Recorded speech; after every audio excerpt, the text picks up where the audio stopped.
So you see now, children, today, we have learned a little about the war in heaven that is continuing here on this earth with the devil, giving the Pope his seat, which is his imaginary position of being God with God. And anyone who sins is of the devil and is on his side of the argument. But Jesus Christ was manifested to destroy sin, to make us sin-free, to show that God is God alone. So, Miss, let me get this straight. You are saying that there was a war in heaven, and Satan wanted to be God with God, and he brought that same argument here to this earth. And the Pope is literally the devil's advocate? Because he says he is the substitute Christ on earth. And also, we must be sin-free to answer that argument? Yes, my dear, I'm glad you understand. Well, class dismissed. Hope to see you guys next week.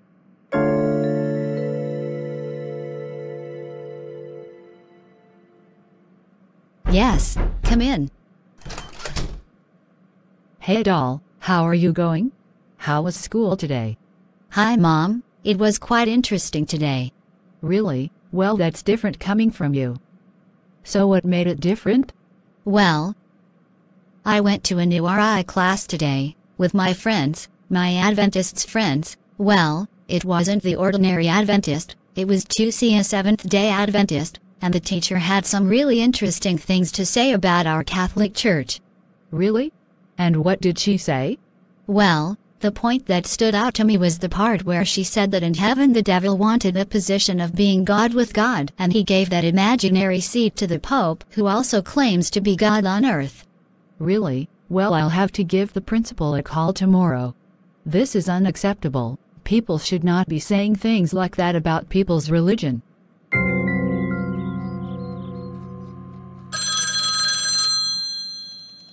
West High School, this is Mindy speaking. How may I help you?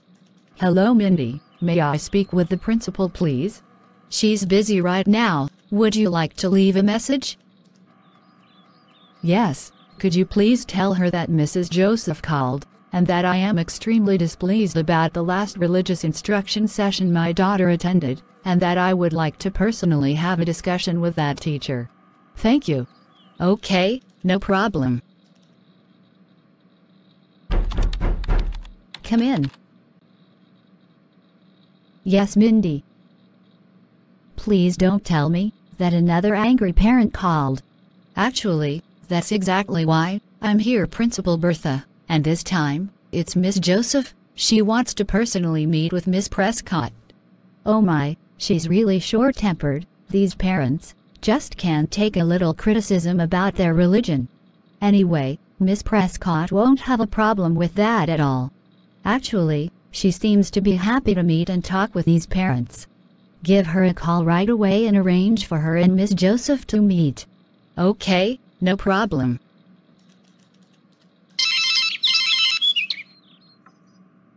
Hello. Hello, Miss Prescott. This is Mindy. Hi, Mindy. How are you? I'm fine, thank you, Miss Prescott. Let me guess. Another angry parent? Yes. And this one would like to meet you, and it's Miss Joseph? Oh, Miss Joseph, no problem. Just let me know when and where. I'll be there. Okay, I'll let you know. Bye.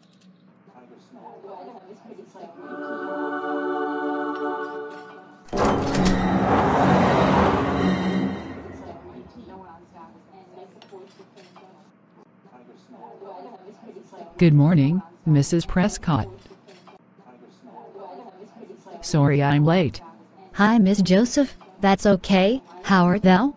Well, given the circumstances, I'm not good at all. Okay, well, let's get straight to it. So, the school secretary called me. She said that you were displeased about my RI classes? Well, I don't appreciate you saying bad things about me and my daughter's religion. We have been Catholics all our lives. Why can't you preach about love? Why the hate speech? The Bible says to love one another, don't judge other people and spread hate about their religion. Miss Joseph, let me ask you something. If your daughter brings home a gangster from the block, who deals drugs and kills for a living, what would you say? My daughter would not do such thing. But if she does, I will tell that bastard my mind and send that monster straight to hell for going around my daughter. Why the hate speech?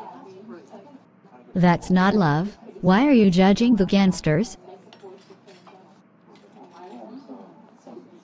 That's not the same when it comes to religion. Miss Joseph, sad to say, false prophets are religious gangsters, killing people spiritually. Okay, but not the Catholic Church. The Church has been founded upon the Holy Scriptures, and our first Pope was Peter. Jesus gave him the keys to the kingdom. Absolutely not. The Catholic Church was formed from the great ground apostasy that Paul spoke about in 2 Thessalonians, with the man of sin, who is the Pope, heading that apostate church. What are you talking about? What do you mean? Let me tell you something real quick. In the book of Daniel, chapter 7, there is a brief history of this world. There are 4 nations predicted of: Babylon, Medo-Persia, Greece and Rome. Out of Rome, there came up a little horn power. This is the Roman Catholic Papacy, the only little power that rose officially in the year 538 after Christ's birth, just as predicted, around the time of the 10 horns, or the 10 barbarian nations. This is the same man of sin in 2 Thessalonians. We are told that this little horn speaks great words against the Most High, and thinks to change times and laws. In Daniel chapter 11 and 2 Thessalonians, he exalts himself above God, and claims to be God. You see, Miss Joseph, the only power on this earth that fits that prophecy is the Roman Catholic Papacy. The Papacy persecuted God's people for 1260 years. The blood of many are on their shoulders. They have changed the laws of God. They took out the 2nd commandment that forbids idol worship, and changed the 4th, by making Sunday the Sabbath instead of the 7th day. And very soon, the false prophets of the evangelical daughters of this beast is going to work spiritualistic miracles, to cause America first, then the world, to pass global Sunday laws, to force global conversion. And after that, global destruction. God is going to destroy this world with the 7 last plagues. And our only escape is by letting God justify us, making us sin-free, and in obedience to all his laws, especially the 7th-day Sabbath, which will be the point of controversy. But Sunday is the Sabbath day. That's not true either. It is the bishops of Rome that used an Easter Holy Week doctrine to do away with the 7th-day Sabbath. And they boast of the fact, they say in their catechism, their literature, that Sunday is their mark of authority. The Church is above the Bible, and Sunday observance is proof of that fact.